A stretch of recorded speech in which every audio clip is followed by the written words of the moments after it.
and welcome to the news. A Wednesday package, as usual, comes with an extra half hour of news, views and interviews. We'll be in different parts of the country, especially areas currently confronted with infrastructural and humanitarian challenges. Getting the true stories behind unfolding events and the Nigerian perspective to global developments. Tonight, a deluge of support to the flood victims in Maiduguri as the city remains knee-deep in the daily challenge of survival.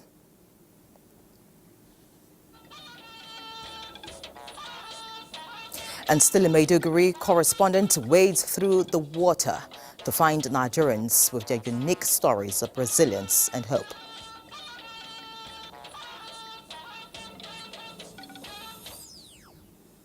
When we are talking about the people that are most hit by the flood of September 9 in Maiduguri, the people of 505 Eastern will tell a better story. They have to spend 5 days before they could be rescued. They have been trapped for 5 days while the flood was going on. On par, the federal government deploys SCADA system to tackle national grid collapse. And it's about 72 hours to the Edo State governorship election. Nigerian Air Force commences airlift of election materials for INEC. And we will have a final episode of the candidates face-off from Benin. Musa Abubakar will be minding his business right here, while Badia Delaya will be on the sport for sports. As we see on this bait, the proof of the pudding is in the eating. I'm Ian Ray John, and this is News Extra. Welcome.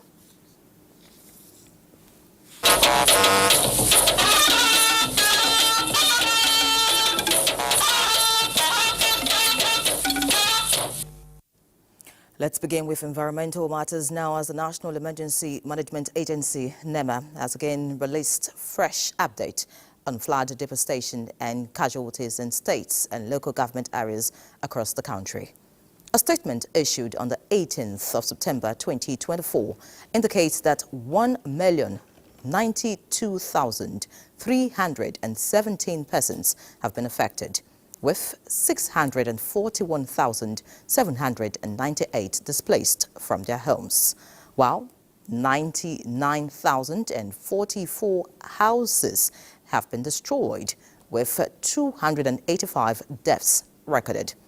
It further revealed that 2,504 people sustained injuries and 127,544 hectares of farmlands washed away, with 185 local government areas affected in 31 states.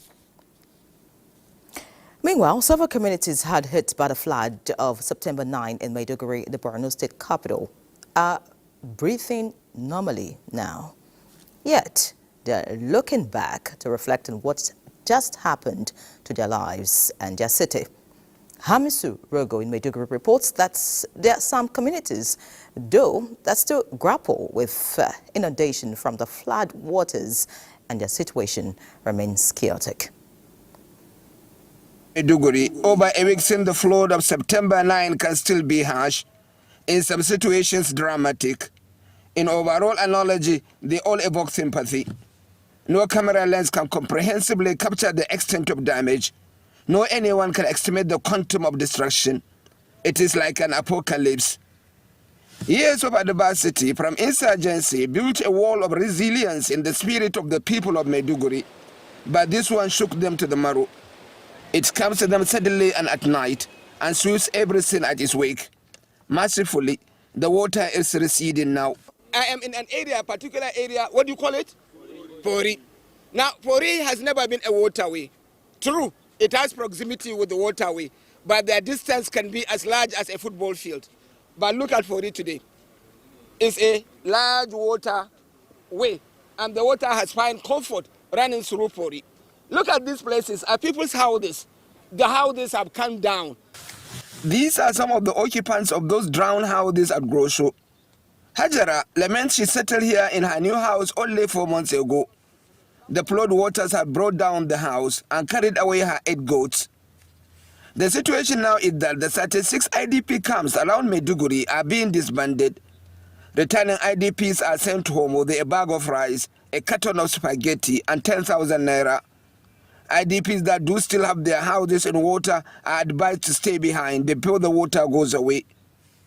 The people of Sokari, however, will take years to go back to their home. Their houses are along a major river system. When the flood water arrived, it inundated the river and destroyed all their settlements. As we speak, the area is still flooding, and more people of Sokari have found a strange new home along Gamboringala Road in Maiduguri. Gamboringala Road is an expressway, yes. Two lane on either side. But on the sidewalk, situation almost 10 kilometers, yeah. Where people who find refuge on top of it, there they sleep the night. Yeah. There they do everything they need about their own lives. Yeah. You can see the kind of tent they put. A blanket with small sticks, yeah. Just to shelter them from the sun, but never to shelter them from the rain. And for the last 2 days, it has been raining heavy around this area. These people also are not in formal IDP camps, and they are not immediately in the mathematics of government. There are about 6,000 of them living on these pavements. The Flood Committee visited Alo Dam and saw the level of water.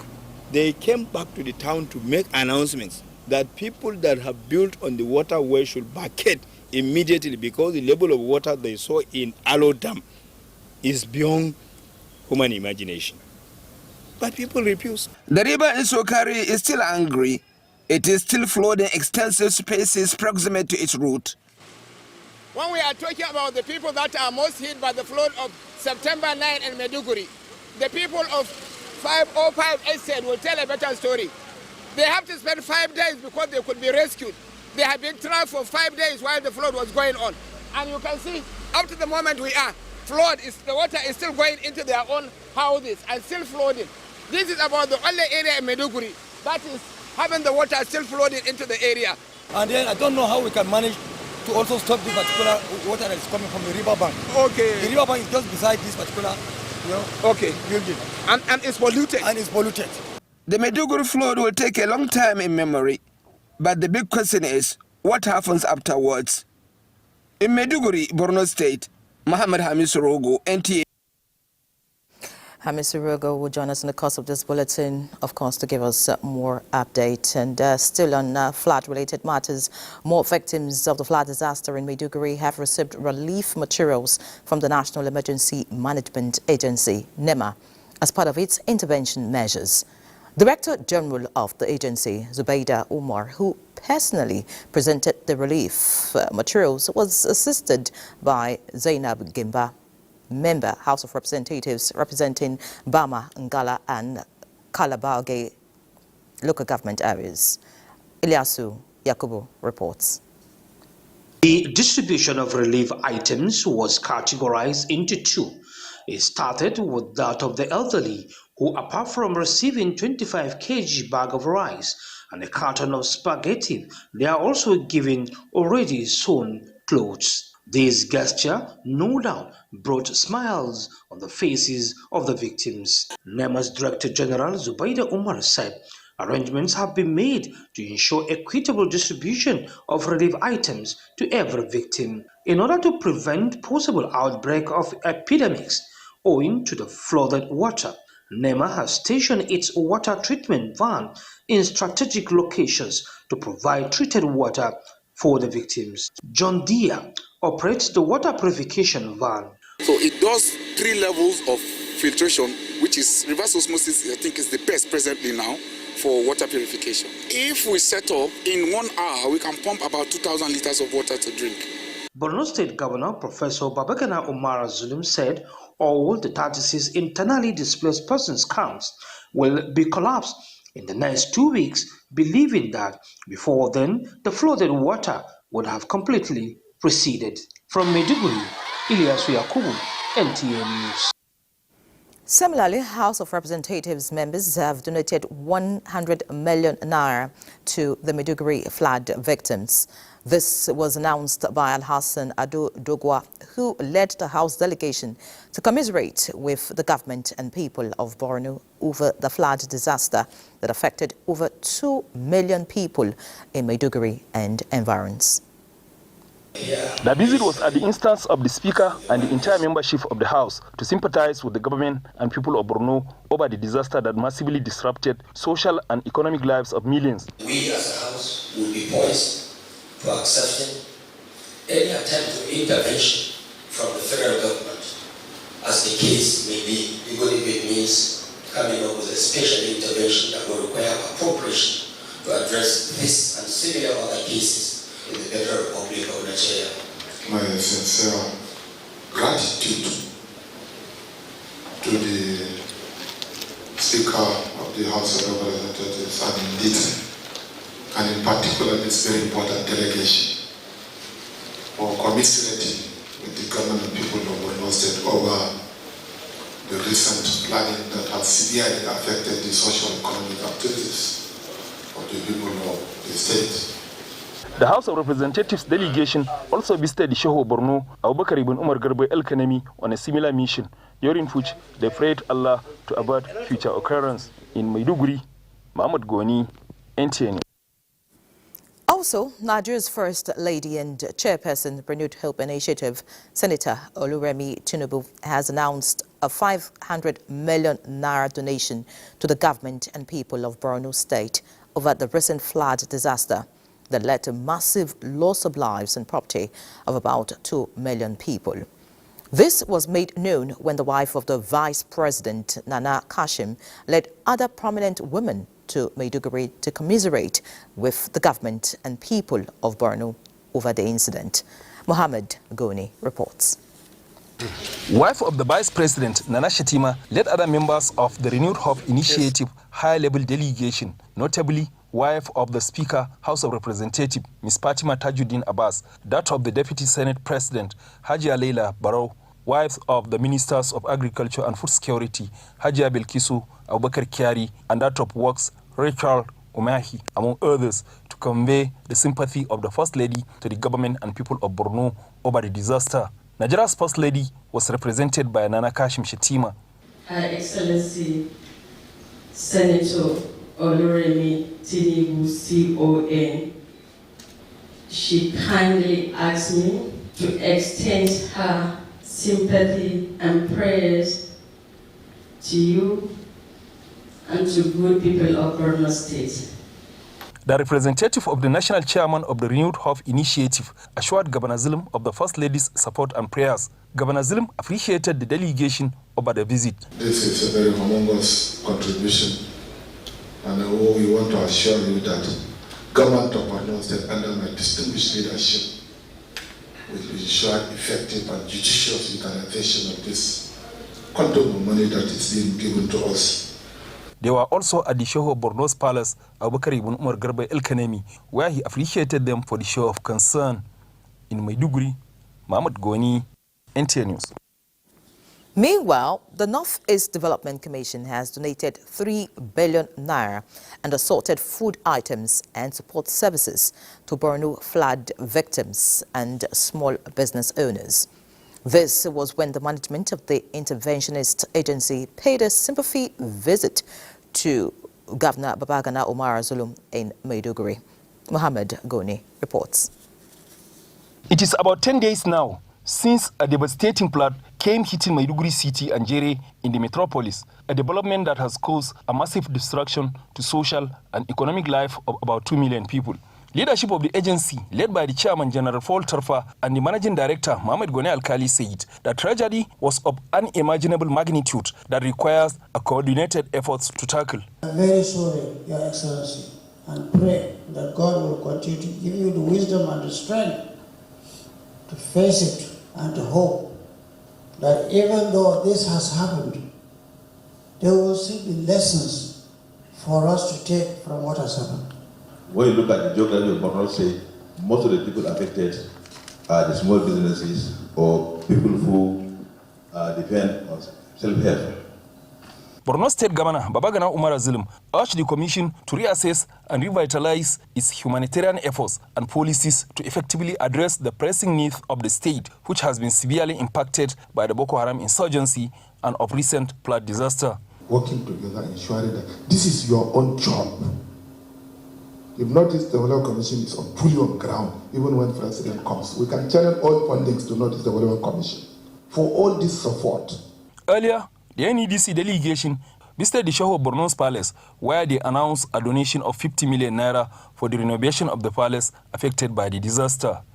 In Maiduguri, Mohammed Goni, NTA News.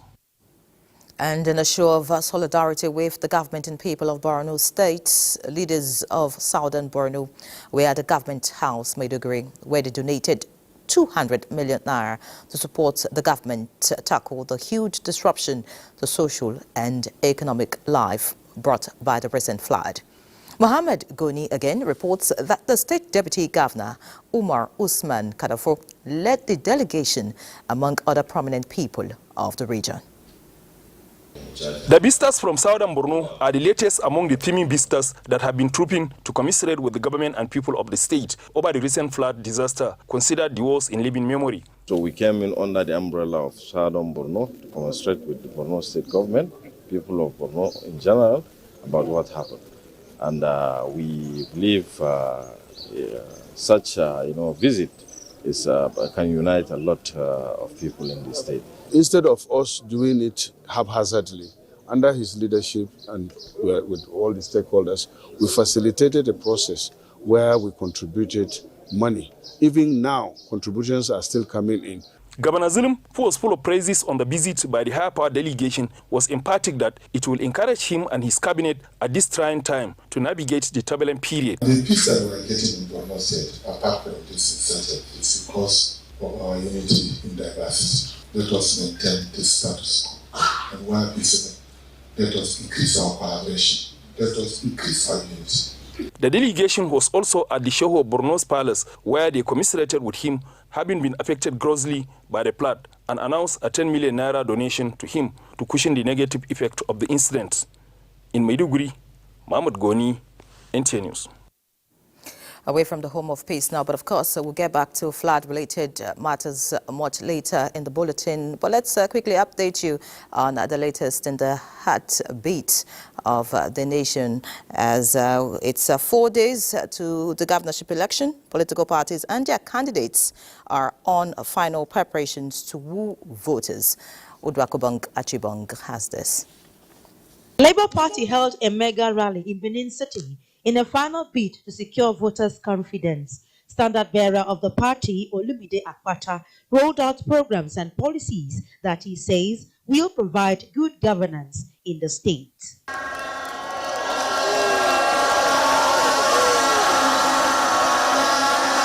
On his part, the PDP candidate addressed civil servants with a promise to continue with the reforms in the civil service if given the mandate.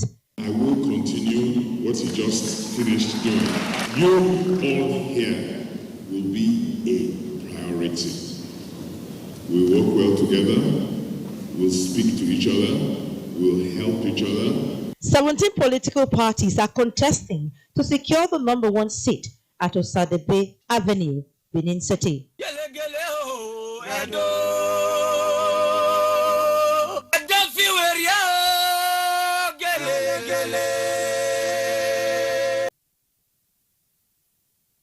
I'm sure though people cannot wait. It's actually about 72 hours to the election scheduled for September 21. And campaigns for the governorship seat have been intense. Candidates from 17 political parties are in the contest.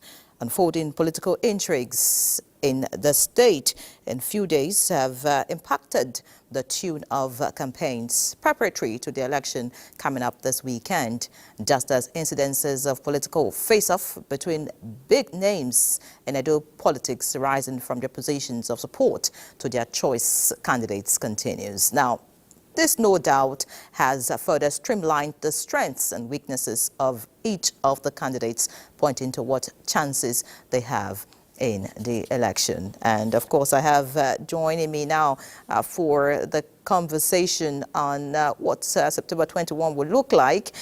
Two candidates participating in the Edo election. Live from our Benin Network Center, we have Usain Derek Izedume, candidate of the African Democratic Congress, ADC, and Olumide Akpata, candidate of the Labour Party. Many thanks for joining us on News Extra tonight. Thank you for having us. Thank you very much. Good evening, Nigeria. It's a pleasure to be here.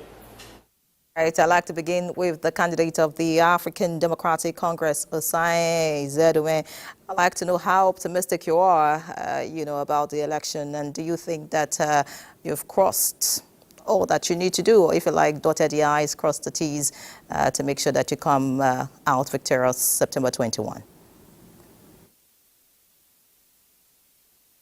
We've done all the legwork. We've put in all the efforts we can put in, and we see the current situation of things. The big parties are at each other's throat for sure. It's politics, but for us, we've done legwork. We've put the necessary things in place. What I mean by that is community organizing, which is the major thrust of our political strategy. The rest is left for us to go there and encourage our base to go out on Saturday and deliver for us. So I'm optimistic that although people are looking forward to fresh faces, fresh ideas, fresh strategy to transform this state and change it from what it has been the last 25 years to what it could be and what it should be as an epicenter for transformation in Nigeria. So we look forward to Saturday, and I'm optimistic that the good people of Edo State will look to new faces. Thank you. Many thanks, Mr. Izedouin. Let's get to the candidate of the Labour Party. Now, of course, to lawyers, you may not be strange, but do you think your party has the popularity in your state, and what are your chances of winning the election? I think my party is extremely popular in Edo State, extremely so. And if you look back to the results of the 2023 elections, you will recall that Labour Party put up an excellent showing in Edo State, and that is about to repeat itself in the upcoming gubernatorial elections on Saturday. This electioneering process has two components. There's the people and there's the process. As far as the people are concerned, as a candidate, I have gone around the state twice. We have met with the people. We go to meet them where they are.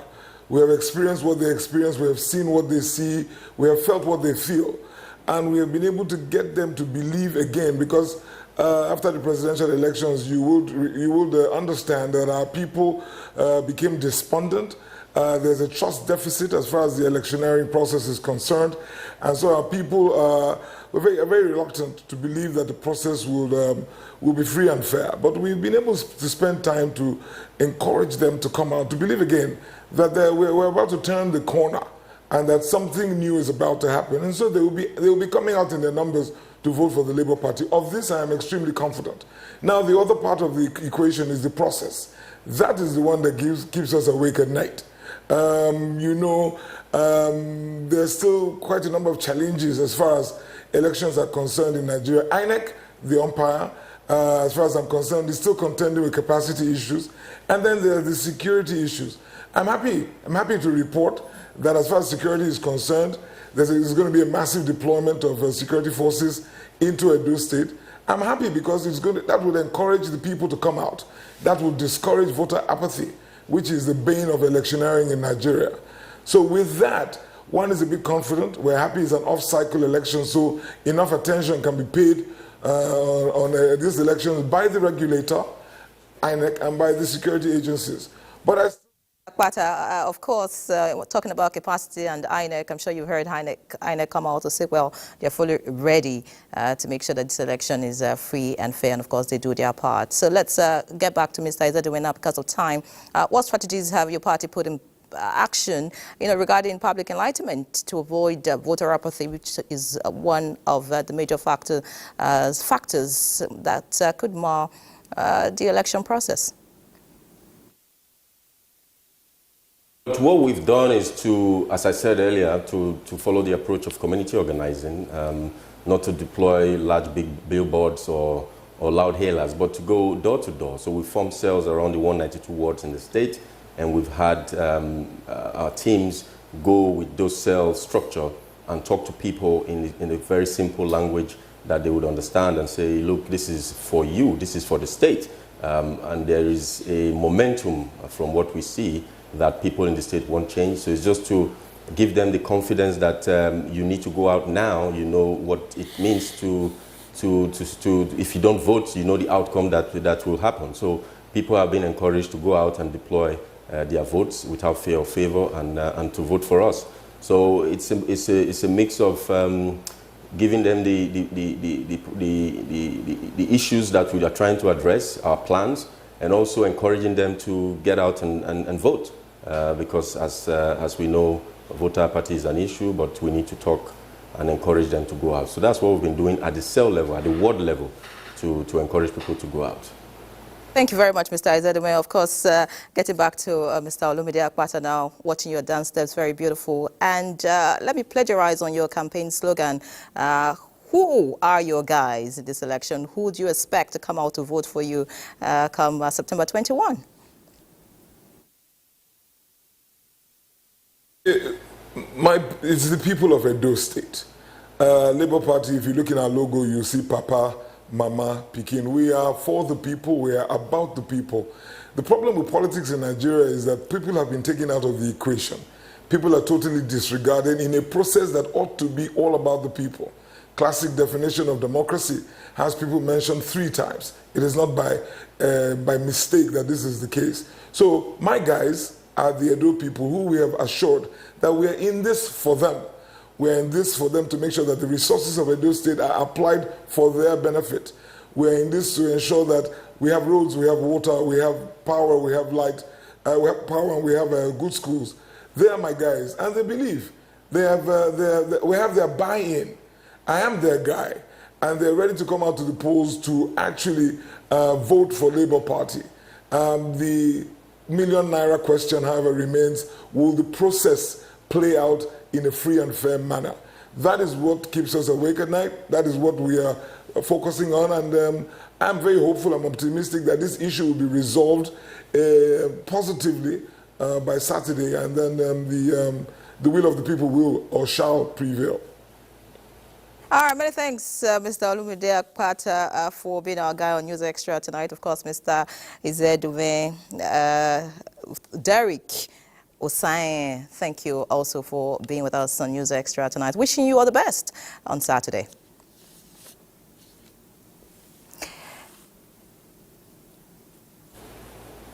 All right, so we'll take a break. When we come back, News Extra continues. Stay with us.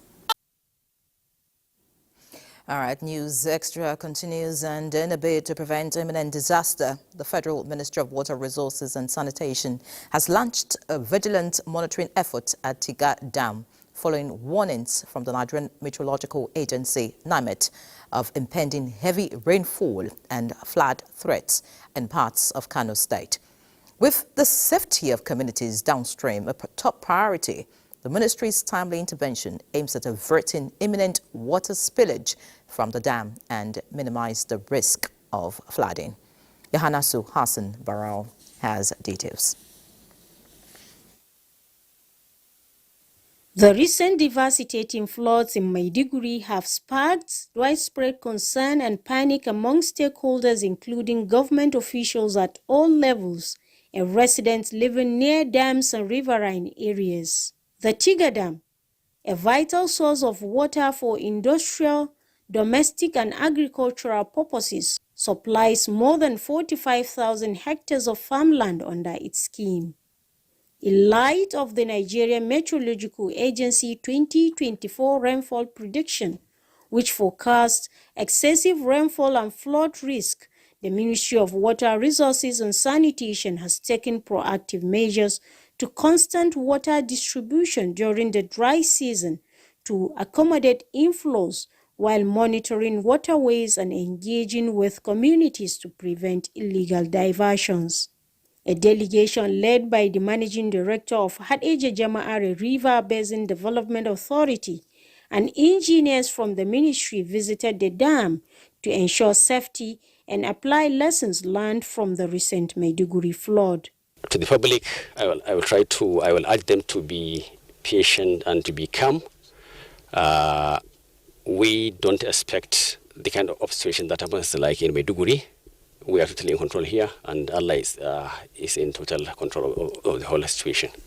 Upon inspection, the team expressed satisfaction with the dam's current state, noting that it still allows for water inflow and has not yet reached its maximum capacity.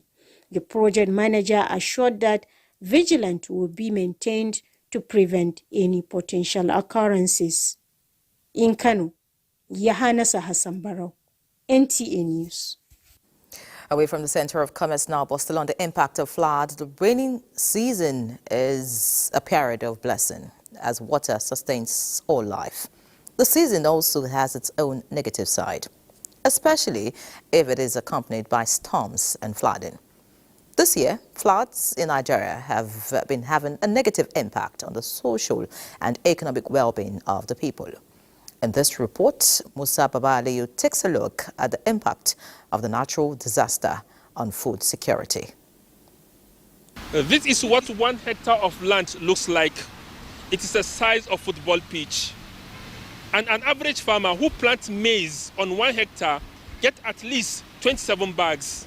And if it is rice, he will get at least 30 bags.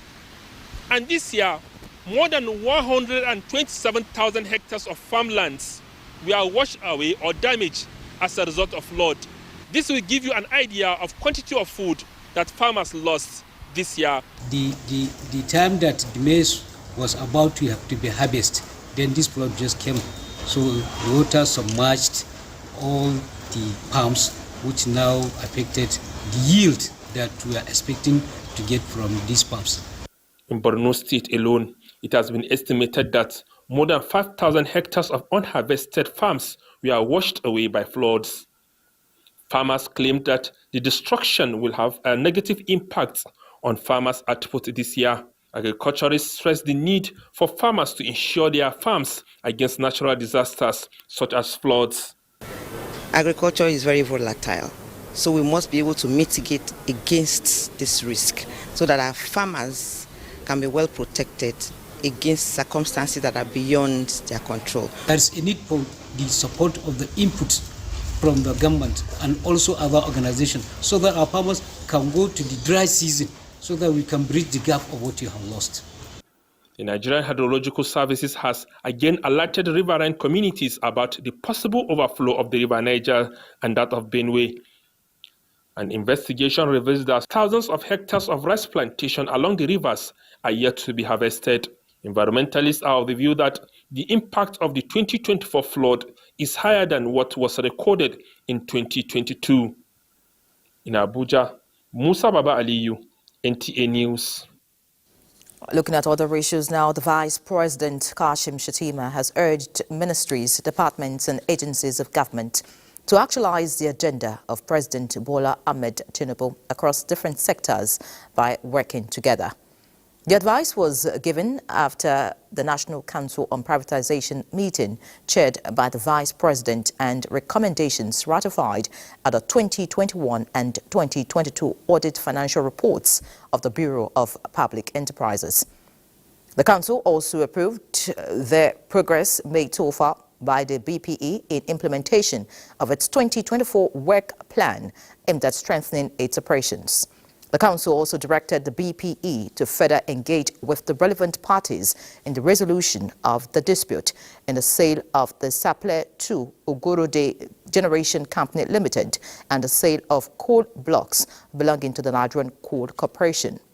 The Vice President commended the new management of the BPE for its diligence and renewed vision, urging stakeholders to support the realization of the Bureau's set objectives. He particularly commended the agency for its close supervision and conclusion of the Zungeru hydroelectric power plant concession, as well as efforts to establish an independent system operator.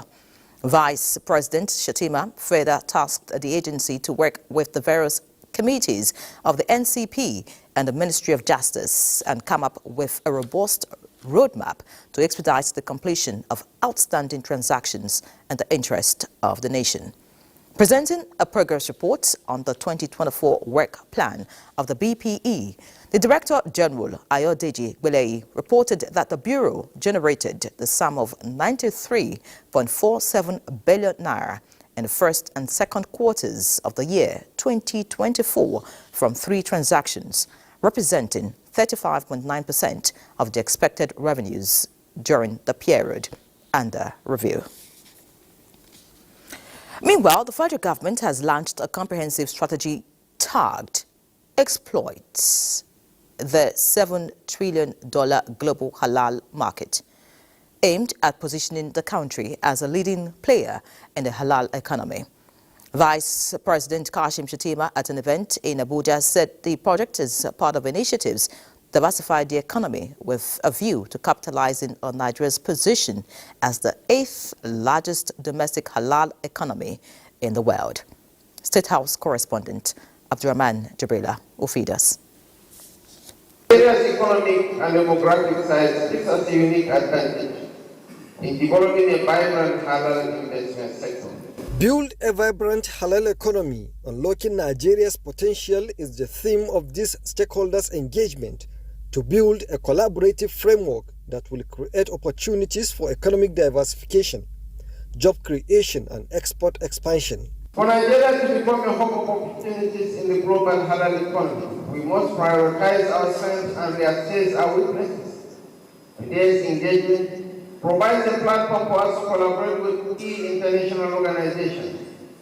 This will allow us to develop a comprehensive halal ecosystem and agree on strategies that will position Nigeria as a top halal exporter, targeting high value items.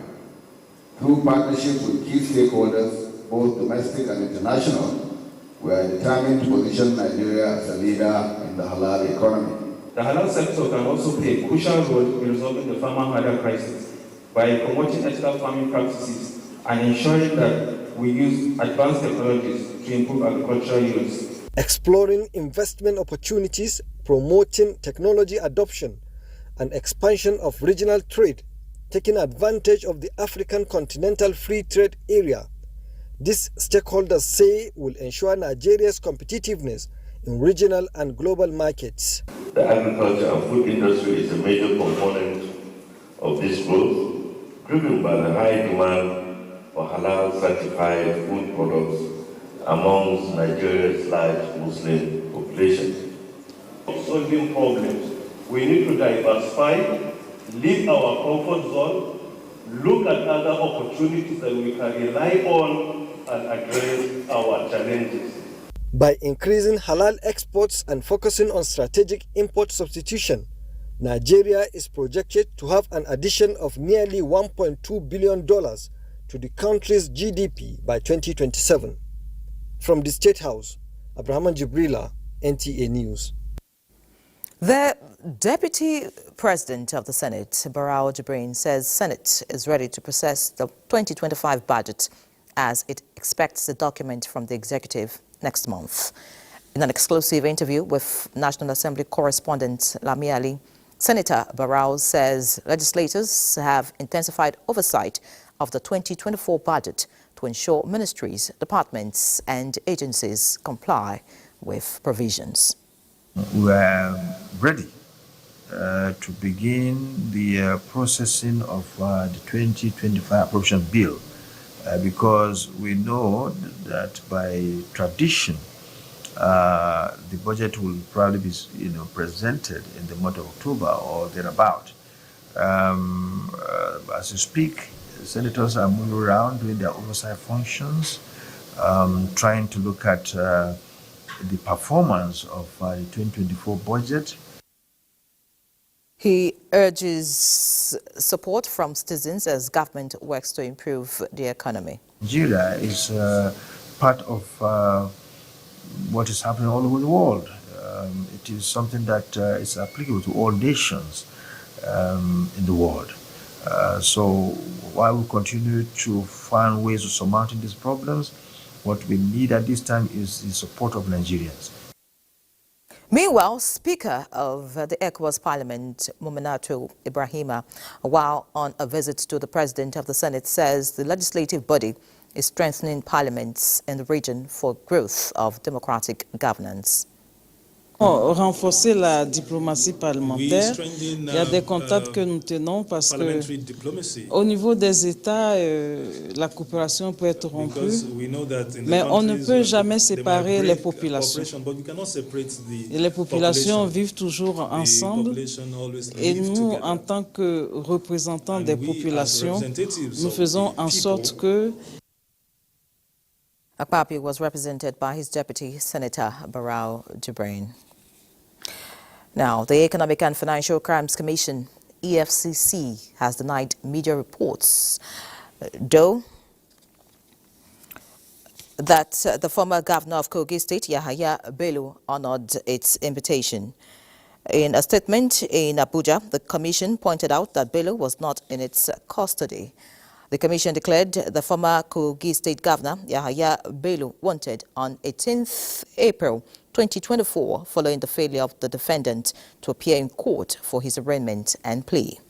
Yahaya Bello is being alleged of 80.2 billion naira money laundering charge before a court of competent jurisdiction. The commission says Yahaya Bello remains wanted with a subsisting warrant for his arrest. Let's look at more cheering news now. President Bola Tinubu celebrates Lagos State Deputy Governor Dr. Kadri Obafemi Hamzat on his 60th birthday, describing him as an esteemed colleague and trusted friend.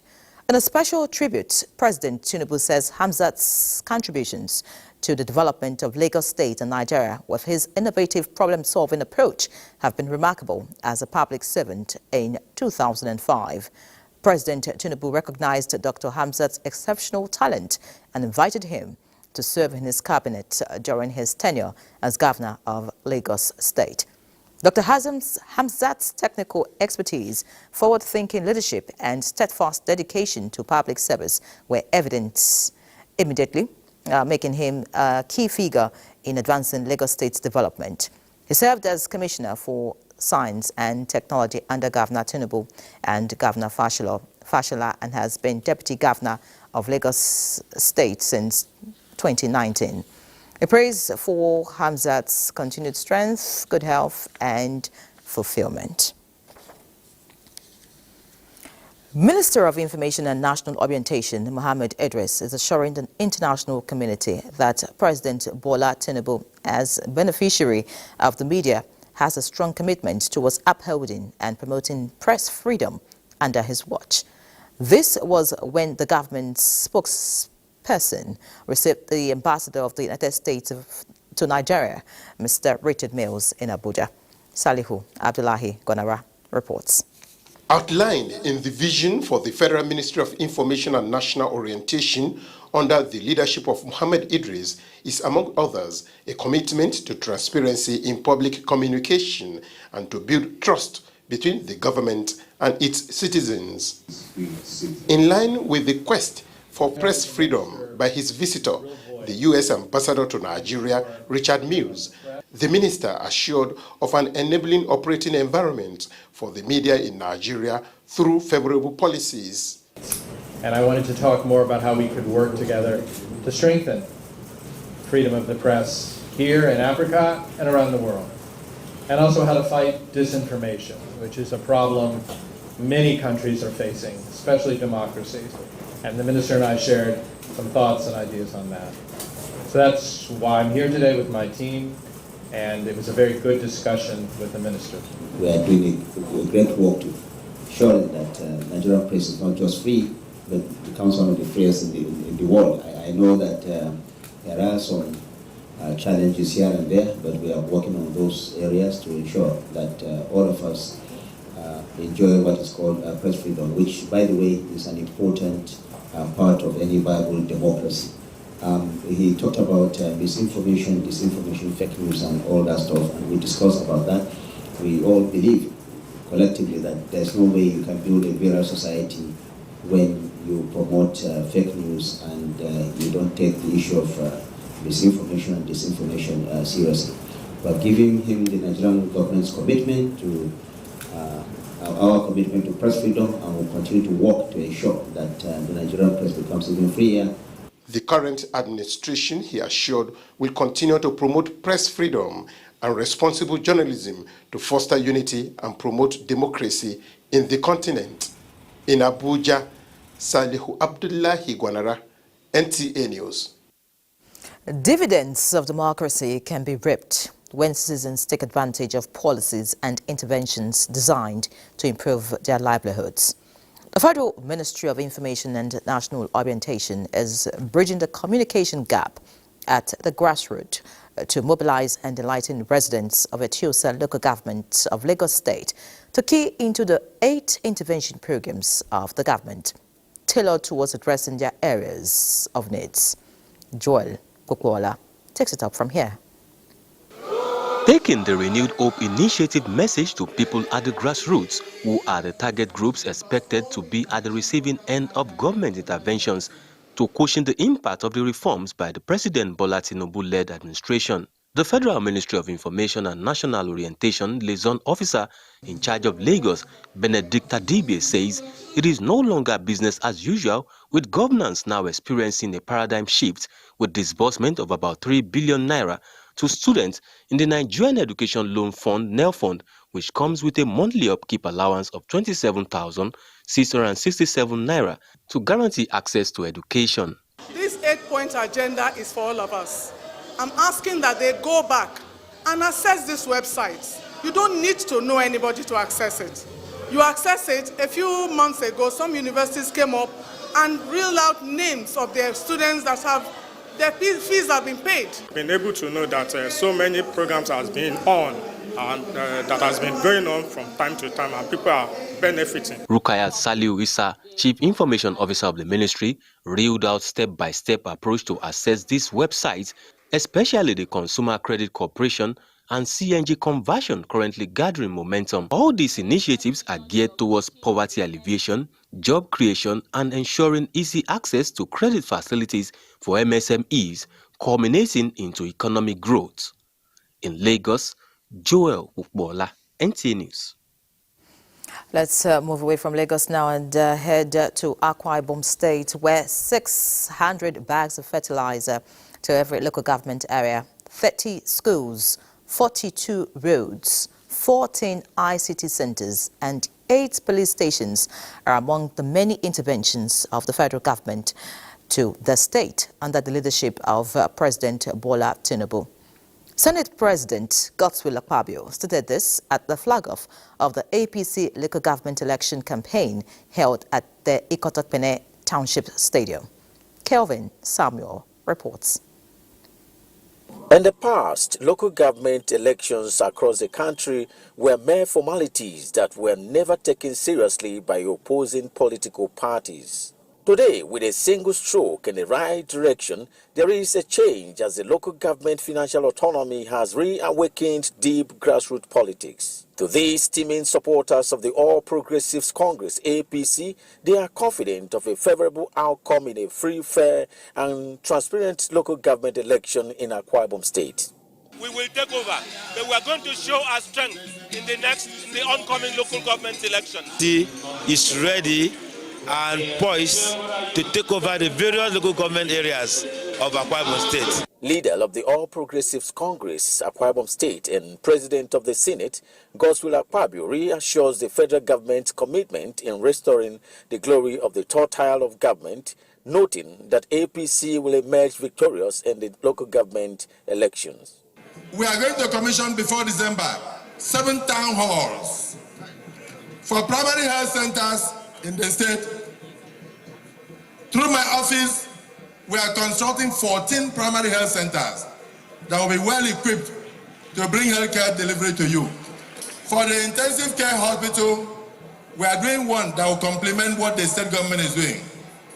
Then we have already on ground 25 transformers to take light to most of the villages that do not have light. Party flags were handed over to the APC candidates ahead of the October 5th local government election.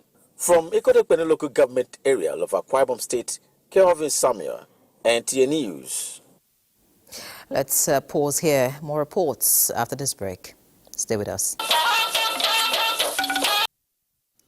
We'll begin this part from the land of beauty, where ensuring religious tolerance through a comprehensive framework on conflict resolution has been described as a panacea for sustainable peace and development. This is one of the issues extensively discussed on peace-building processes during an interactive engagement with critical stakeholders organized by Ahmed Galadima Foundation in Yola, the Adamawa state capital. Yusuf Jika has the details. Here are critical stakeholders from different backgrounds exchanging ideas on conflict resolution for a sustainable peace and development in the society. Convener of the event and founder Ahmed Galadima Foundation, Ambassador Hafsat Ibrahim Modibo says, peace can be sustained through diplomacy and involvement of all stakeholders to provide humanitarian support to the victims of conflict. Peace can never be imposed, it must be cultivated through diplomacy. The involvement of all stakeholders is needed here. We are routing for peace. All of us have vital and very important features that can be utilized, put together in order to have peace in our land. Religious leaders are often seen as custodians of morality. Make them well positioned to advocate for peace and reconciliation. Women and their children suffer. And without peace, we cannot even achieve the kind of development we need. The roundtable engagement has as its theme the imperative of peace we need in Adamawa and the Northeast region. In Yola, Yusuf Jika, NTA News. Let's take a look at the power sector now, as there is end in sight to persistent and reoccurring cases of grid collapse, which often result in nationwide power outage. As the federal government is deploying new technology, otherwise known as supervisory control and data acquisition, SCADA system, to stabilize the grid. Joshua Ojito reports that the Minister of Power, Adebayo Adelabu, led industry players in the sector to witness testing of the technology at a new National Control Center, Gwagwalada, Abuja. Nigeria over the years witnessed increased cases of grid disturbance and collapse, which industry players attribute to absence of supervisory control and data acquisition SCADA system, among others, to provide operators with real-time data for monitoring and control of power distribution effectively. After several attempts since 1978 to provide SCADA system, federal government, with the support of World Bank in 2022, awarded contract for the design, manufacturing and installation of SCADA system, with the project nearing completion. The project also covers construction of new National Control Center in Gwagwalada and upgrade of National Control Center Oshogbo. With the progress recorded so far, the project is set to change the landscape of system operation in the NESI by ensuring operational efficiency using state-of-the-art modern equipment to monitor and control the grid. Global visibility of the transmission network, thereby empowering the operator with the tools to make informed decisions, resulting in improved grid management. With features such as automated data collection, fault detection, and remote control operations, we are laying the groundwork for a more resilient and responsive power sector. Expected to be delivered in 2025, the SCADA system project is at 90% completion, and the facility inspection is to test run the system ahead of its inauguration. When completed, the SCADA system will enhance grid stability and minimize grid collapse. Joshua Ojito, NTA News. The Nigerian Geological Survey Agency has allayed fears over tremors experienced in Pape, Katankwe, Maitama and other areas of the Federal Capital Territory. A statement by the Director General, Professor Olusegun Ige, disclosed that NGSA monitored the tremors and found them to be low and did not pose any threat to the environment.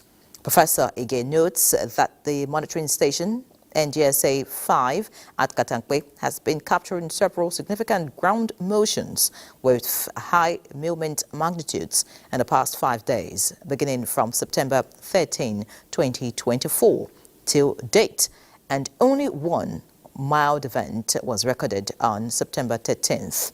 6 of these events were captured on the 14th of September, while over 21 events were captured on the 15th with higher intensities. NGSA advises residents of the affected areas to be calm as the situation is being monitored. Now, the rift between man and some animals has existed from time immemorial, and it is also about the battle for territory and the quest for dominion. Hippopotamus, in its natural habitat, land and water, rarely coexist with man. But what happens when the other trespasses? Now, in this next report, Charles Alpha tells us a story about the conflicts that has existed between man and a rare species of the hippopo and the efforts to reconcile them in Gombe State. Semi-aquatic mammals which live on both land and water, hippopotamus is regarded as one of the biggest threats to farmers and fishermen living in communities along the Dadinkowa Reservoir in Gombe State, before the rift that existed for years was mended. The Dadinkowa Reservoir, an earth dam located about 37 kilometers away from Gombe State in northern Nigeria, does not only serve as a hydropower plant and irrigation, but home to the about 180 Nile species of hippopotamus believed to have migrated from Kirit Dam in Adamawa State. Locals here say the hippos have destroyed at least 157 farmlands in the last 2 rainy seasons. Sometimes it is a periodic conflict now. When they come out to feed on our farmland, we usually scare them away. In retaliation, the farmers who believe spend thousands, if not millions, of hard-earned money to cultivate farmlands would retaliate by attacking them too. Historically, 14 communities along this Dadinkowa Dam in Gombe State have suffered human hippo casualties, and 17 persons have died from these conflicts in the last 25 years. The humans are not just the only people that have recorded casualties. The hippo themselves, 5 of them have been killed in the last 5 years. In resolving this long-standing conflict between man and hippos in communities along the dam, the Agro-Climatic Resilience in Semi-Arid Landscapes, ACRISO, a project of the Nigerian government, intervened through extensive community sensitization and the procurement of wildlife management tools. Method of the sensitization they have given is through maybe creation of sound, because hippos, they don't want sound. There is that need for us to conserve it, to boost tourism potentials of the state, to see how we can also engage the people along the Dadinkowa bank. Locals here say the initiatives have not only prevented hippo attacks, but have also fostered a sense of unity and empowerment among residents. Charles Alpha, NTA News. All right, let's take another break. Please remain tuned. Thank you for remaining tuned. Let me ask this quick question. As a Nigerian, what role are you playing towards the development of the country? Now, while you think about that, as tough as the question might seem to many people, stakeholders insist that developing a focus-driven population is necessary to create the Nigeria of our dream. Zenret Digmon, the Patriot, tells us more. Investing in human capital development, networking, leveraging technology for innovation and nurturing a culture of continuous learning are areas of interest at the 2024 Champions of Talent Development Conference. To this end, Learning Development Network International stretches its arms, seeking collaborators from across sectors to interact, share ideas, and forge a path to drive the desired change. The focus, igniting sustainable national development through learning, resonates as further discussions tilt towards attitudinal change and personal growth. The more people you put into learning situations, the better it is. And that's why we talk about a learning culture. And a learning culture simply helps in innovation, helps in creativity, helps in productivity, and all of that means an environment that can thrive. I think the Nigerian system has something in the culture that's very powerful, very similar to a lot of countries in the region, and is that we have a powerful sense of a better tomorrow. The network is beginning to preach that if we do not learn, we cannot have development. And if we learn a lot, then development will be easy for us. I'm talking about personalized learning, AI being a game changer for personalized learning. As L&D experts, we are the experts in teaching people or crafting how people learn. How do you craft AI to work with you as a co-pilot to kind of show you how you can get people to basically learn at record speed? With the right approach, they believe Nigeria's place among the greatest nations of the world is guaranteed. In Abuja, Zenred Dingni, NTA News. Let's get business update now. Musa Abubakar is standing by. Musa, feed us. Thank you, Ray. Let's talk about Finance and Economy. Minister of Finance meets AFDB delegation minister, a high-level delegation from the African Development Bank led by Dr. Abdul Kamara, Director General for Nigeria at the AFDB. The meeting, which was held today in his office in Abuja, explored a range of potential areas for collaboration between the ministry and the AFDB. Issues discussed at the meeting included initiatives to strengthen food security, the Special Agro-Industrial Processing Zones project, and other strategic engagements aimed at promoting sustainable economic growth and development in Nigeria.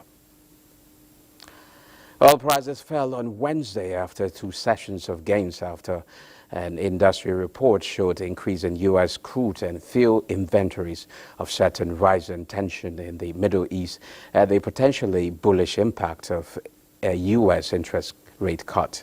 Brent crude futures for November were down 67 cents or 0.91% at $73.03 a barrel, while U.S. West Texas Intermediate crude futures for October dropped 72 cents or 1.01% to $70.47, Reuters report.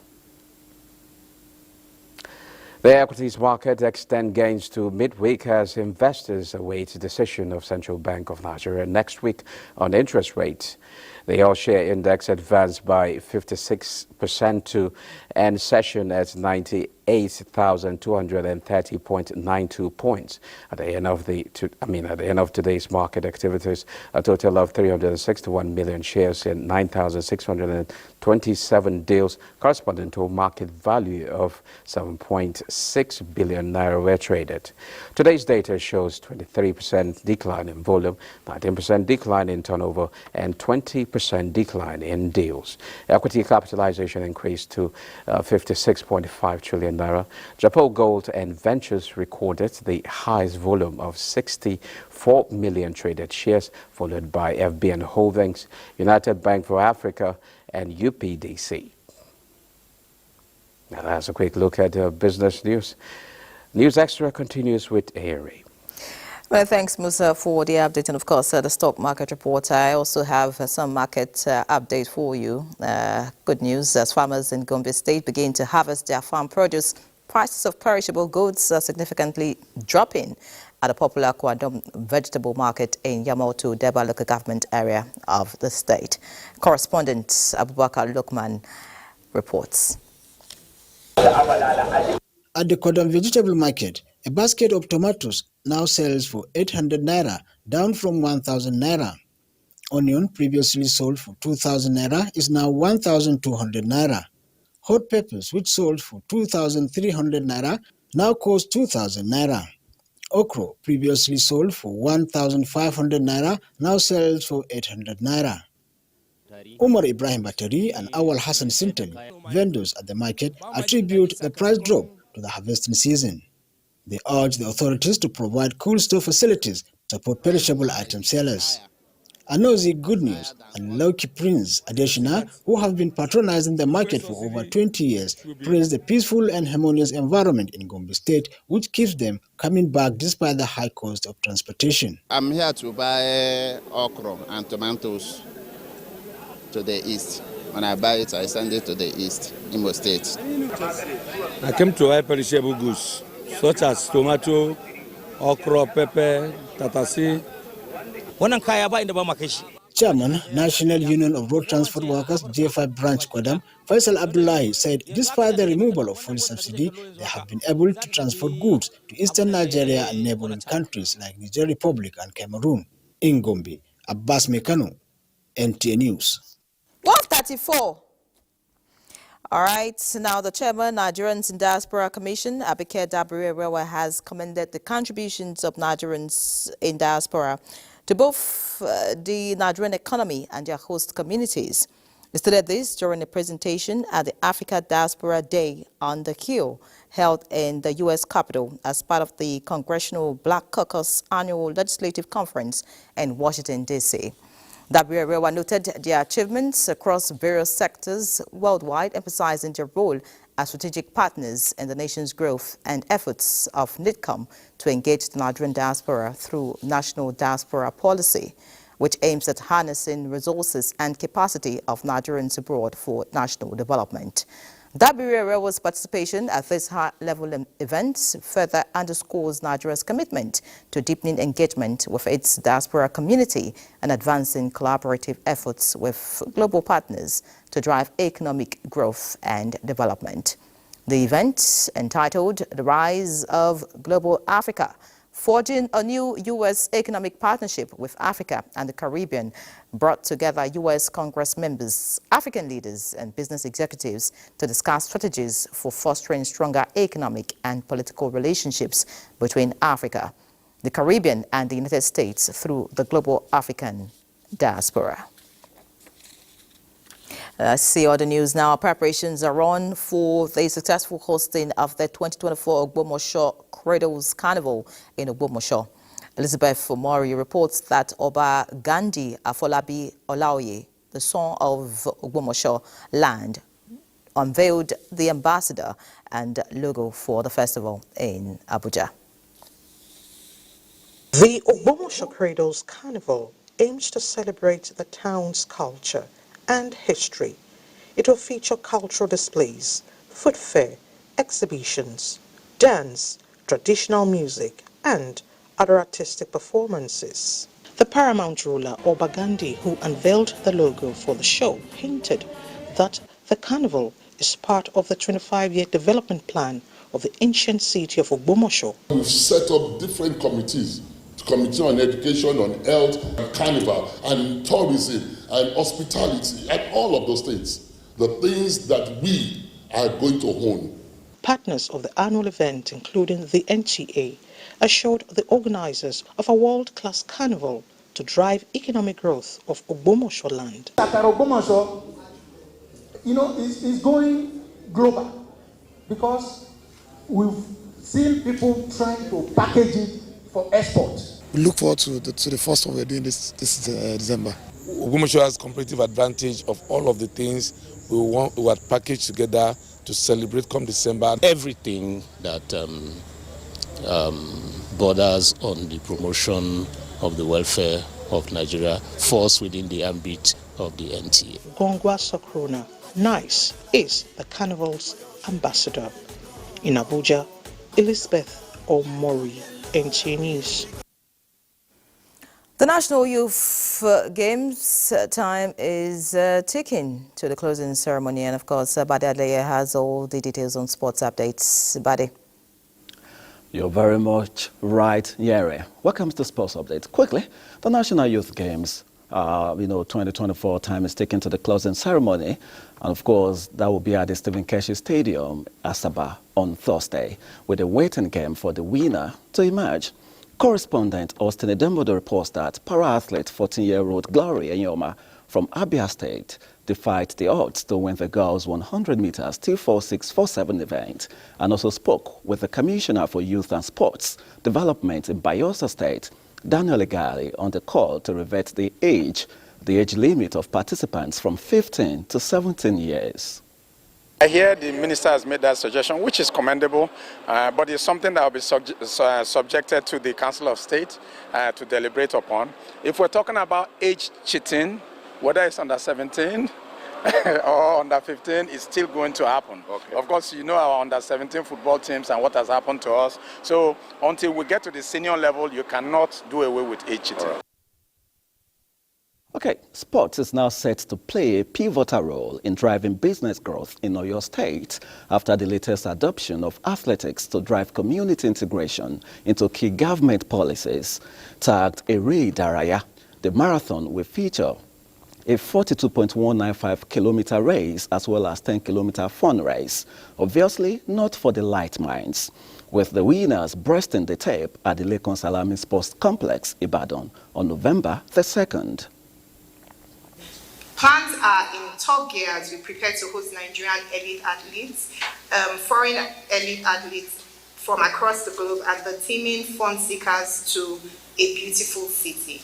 The Ibadan Marathon is the maiden edition for a proposed annual event. The marathon will highlight the rich cultural heritage of Ibadan, attracting visitors from across the country and beyond. It will foster local businesses, create jobs, and strengthen community spirit. All right, a quick trip away from Nigeria, and let's talk the UEFA Champions League as Nigeria's Victor Olatunji scored and assisted another on his UEFA Champions League debut for Sparta Prague. And of course, in other results, we could see here Bologna drew goalless with Shakhtar Donetsk. Celtic were 5-1 winners over Slovan. Manchester City were held to a goalless draw by Inter Milan, with Paris Saint-Germain scoring late to get a 1-0 win over Girona. And of course, Club Brugge, they lost heavily at home to their opponents, Borussia Dortmund. That's our take on sports. It's back to Nyere. Many thanks, Badi. Now, one big dream of parents is to witness the educational development of their children, from basic to higher institutions, with a view for them to be successful in life. The dream of the parents of Abdulakwem Ishola was, however, cut short following the alleged murder of the Kwara Poly student by a police officer in Ilorin, the Kwara state capital. The deceased father, while speaking with Shola Wahid of NTA Ilorin, expressed hope that justice would be served. And that report would come in our subsequent bulletins. Now, the death has occurred of Malachi Adams. He was aged 74. Late Malachi Adams was a retired assistant chief head postmaster at the Nigerian Postal Service. Burial arrangement signed by Benny Adams on behalf of the family indicates that there will be a vigil mass at the Immaculate Conception Catholic Church, GRA Kaduna, on Thursday, 19 September by 5 p.m. Funeral mass will be at the Immaculate Conception Catholic Church, Suni Kaura, GRA Kaduna, and interment follows at his residence, number 10, AVM Osman Muazu Road, Sabon Tasha, Chikun local government area of Kaduna State. Survived by wife, 4 children, amongst them is Benny Adams of the NTA, and 5 grandchildren. Also, the remains of elder statesman Muhammad Jibo Inua has been laid to rest at Dembo Graveyard in Zaria. Lawal Salal reports that the funeral prayer, which was led by the chief imam of Ahmadu Bello University Zaria, Professor Abubakar Salihu, had in attendance Emir of Zamzau, Malam Ahmed Nuhu Bamali. The morning after protracted illness at his residence to Dumwada in Zaria City. Allahu Akbar. An accountant by profession and one of the elder statesmen in Kaduna State, Muhammad Juba Inua, was during his lifetime served as bursar at Ahmadu Bello University Zaria and one-time board member of Economic and Financial Crimes Commission EFCC among other several positions, including heads of investigation panel of Internal Revenue Kaduna State and visitation panel of University Teaching Hospital Benin. Sympathizers described the late chairman of Tudunwada Elders Committee as an exemplary leader, trustworthy and religious. Gentle, very honest, very dedicated. A grandfather, an elder brother. He is a mentor. Was a very honest individual. Muhammad Jibo Inua was a father to late Yusuf Jibo, former general manager of NTA Lagos. He is survived by 3 wives, 10 children, 45 grandchildren, and many other relatives. He has since been buried according to Islamic rites. From Zaria, Lawal Sallau Inua, NTA News. That concludes News Extra tonight. Many thanks for being a part of it. See you again next Wednesday. Have a good night.